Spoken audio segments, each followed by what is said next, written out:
Bueno, ¿qué tenemos acá?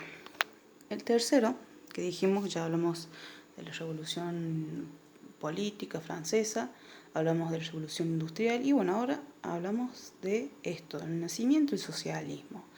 El nacimiento del socialismo, que lo podemos ubicar también siglo XIX, perdón, es una respuesta, digamos, a la revolución industrial. ¿Sí? Entonces, esto nace en consecuencia de la revolución industrial.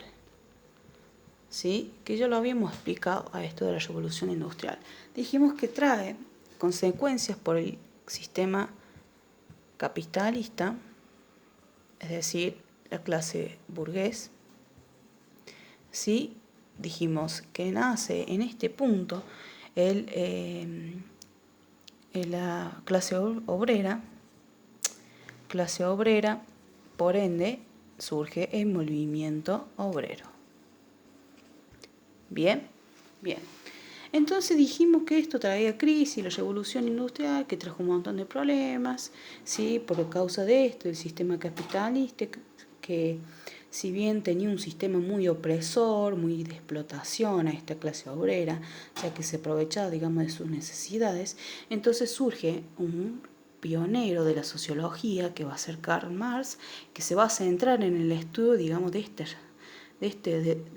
de la revolución industrial, precisamente en esto, en el sistema capitalista.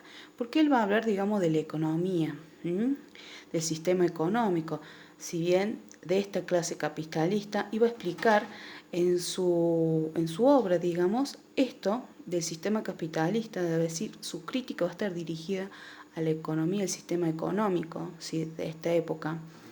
Entonces él va a apuntar a una revolución también, no una revolución industrial, sino una revolución contraindustrial, es decir, una revolución que termine con esta clase capitalista, con esta clase explotadora. Y va a proponer o va a dar inicio al nacimiento del socialismo. El nacimiento del socialismo, como dijimos, respuesta de esta revolución industrial, que si bien Marx va a dar origen a esto, ¿sí?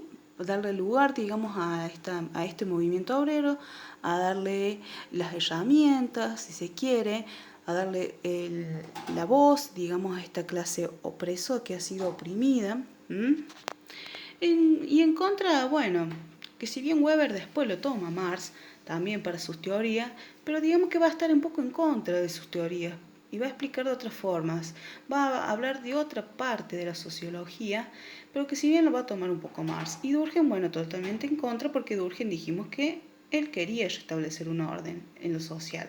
En cambio, Marx no. Marx quería una revolución dentro de lo social, quería una revolución dentro de la revolución industrial, quería el nacimiento de una forma social, de una nueva forma social, donde se escuchara, donde se diera lugar a esta clase obrera. ¿Sí? Bueno, que en base a eso él va a generar sus diferentes teorías, que después lo vamos a explicar en esto que habla Schiller, en las fuerzas intelectuales. Bueno, entonces creo que estábamos por ahí. Dijimos que este nuevo nacimiento del socialismo, sí, es como respuesta a la clase,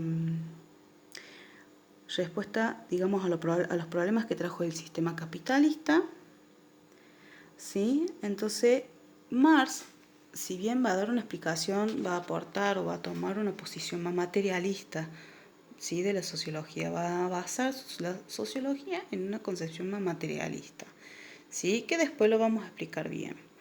En cambio, Weber y Durkheim se va a tratar de meter por dentro del sistema capitalista para darle una explicación un poco más sociológica, digamos, de sus diferentes teorías.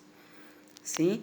Es como decir, Marx lo mira un poco por fuera, en cambio Weber se va a introducir dentro de este sistema capitalista, le va a dar una explicación a las causas y a los efectos que tiene esto, ¿sí? Del accionar de las personas, si se quiere, que bueno, que después lo vamos a explicar bien desde su teoría.